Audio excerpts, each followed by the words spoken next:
Hello दोस्तों, ubiquitous study में आपका स्वागत है। आज की करंट न्यूज है। हाल ही में ओडिशा का पहला स्मार्ट विलेज किसे घोषित किया गया है? तो दोस्तों इसका सही उत्तर हो जाएगा कुसुनपुर को जो है घोषित किया गया है, यानी कि ऑप्शन ए इसका सही हो जाएगा। आइए इसको हम लोग डिटेल्स में देख लेते हैं।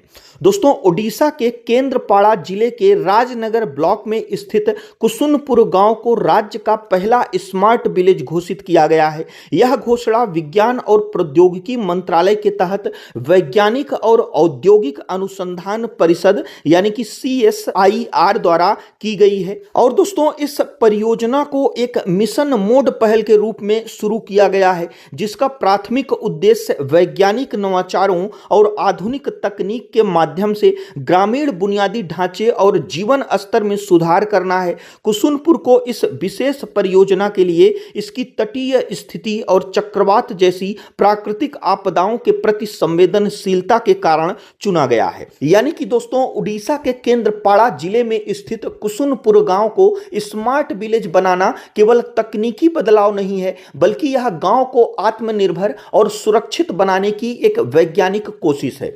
स्मार्ट विलेज क्या होता है? तो दोस्तों एक स्मार्ट विलेज वह होता है जहां शहर जैसी सुविधाएं हों, लेकिन गांव की आत्मा और शांति बनी रहे। और दोस्तों इसी विलेज को क्यों चुना गया, इसका क्या रीजन है? तो दोस्तों कुसुनपुर को स्मार्ट विलेज बनाने की जरूरत इसलिए पड़ी क्योंकि ओडिशा का यह तटीय क्षेत्र दशकों से प्राकृतिक और आर्थिक चुनौतियों से जूझ रहा है। इसका प्राथमिक उद्देश्य केवल गांव को आधुनिक दिखाना नहीं, बल्कि उसे आत्मनिर्भर और आपदा सुरक्षित बनाना है। यानी कि दोस्तों वैज्ञानिकों ने इसी गांव को क्यों चुना स्मार्ट विलेज बनाने के लिए? तो दोस्तों वैज्ञानिकों का जो है एक उद्देश्य होता है कि ऐसा विलेज को चुनना जो बहुत ही ज्यादा चुनौतीपूर्ण हो, जिससे अगर इस गांव को स्मार्ट बनाने में अगर सफलता मिली तो दोस्तों भारत के जितने भी गांव हैं उनको स्मार्ट बनाया जा सकता है। तो इस गांव को स्मार्ट बनाने का जो है कुछ कारण है, उस कारण को हम लोग जान लेते हैं। तो इसका जो पहला कारण है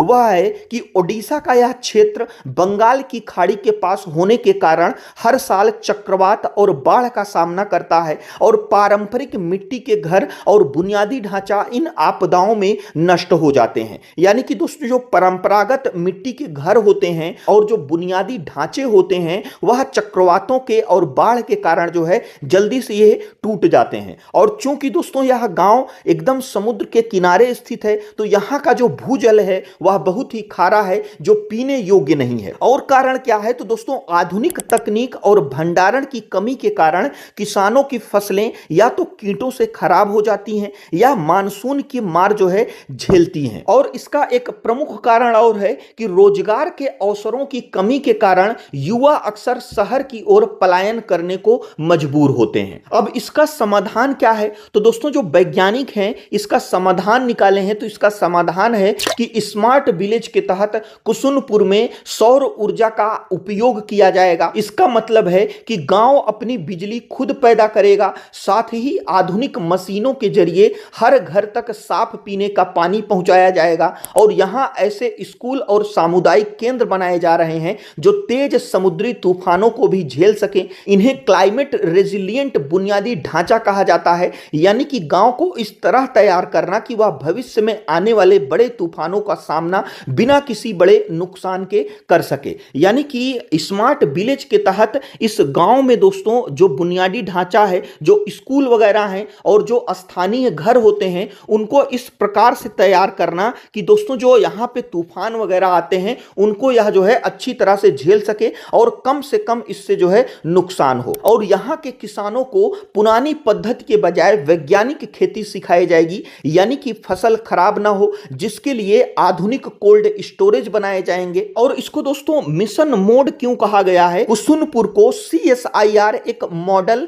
या मिशन मोड या फिर पायलट प्रोजेक्ट के रूप में विकसित कर रहा है। अगर यह प्रयोग सफल रहता है तो इसी आधार पर ओडिशा और भारत के अन्य हजारों गांवों का भाग्य बदल जाएगा। यानी कि दोस्तों अगर यह जो मिशन मोड चलाया जा रहा है स्मार्ट विलेज बनाने के लिए, अगर यह मिशन जो है सफल रहा तो इसका दोस्तों एक ब्लूप्रिंट तैयार हो जाएगा। ब्लूप्रिंट तैयार होने का मतलब यह है कि यह दोस्तों एक जो है उदाहरण बन जाएगा और इसकी जानकारी जो है वैज्ञानिकों को अच्छे से हो जाएगी कि किसी भी गांव को स्मार्ट विलेज में जो है बदलने के लिए क्या क्या प्रक्रियाएं करनी पड़ती हैं। तो अगर यह सफल रहा तो भारत में जितने भी इस प्रकार के गांव जो है ग्रसित हैं इस प्रकार के जो है चक्रवातों से, मुसीबतों से, तो उनको दूर करने के लिए एक जो है ब्लूप्रिंट बन जाएगा। उस हिसाब से दोस्तों और सारे गांवों को जो है इस तरह से बदला जाएगा। अब हम लोग बात कर लेते हैं स्मार्ट विलेज की जो है मुख्य विशेषताओं की। तो इसमें दोस्तों आ जाता है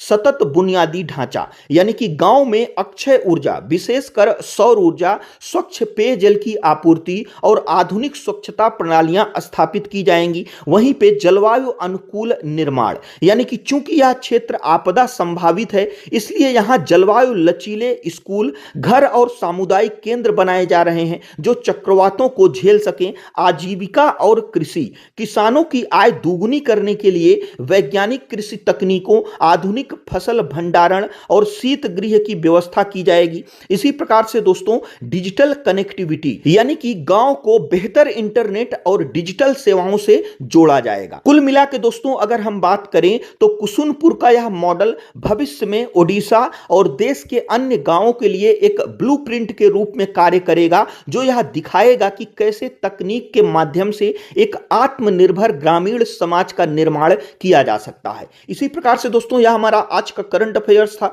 जो हमारा आज का क्वेश्चन है वह है मार्च 2026 में किस राज्य की विधानसभा ने धर्म की स्वतंत्रता विधेयक 2026 पारित किया है। तो इसमें से कौन सा ऑप्शन सही है हमें कमेंट बॉक्स में जरूर बताइएगा। और दोस्तों यदि वीडियो यूजफुल लगा हो तो हमारे चैनल को जरूर सब्सक्राइब करिएगा। वीडियो देखने के लिए आपका बहुत बहुत धन्यवाद।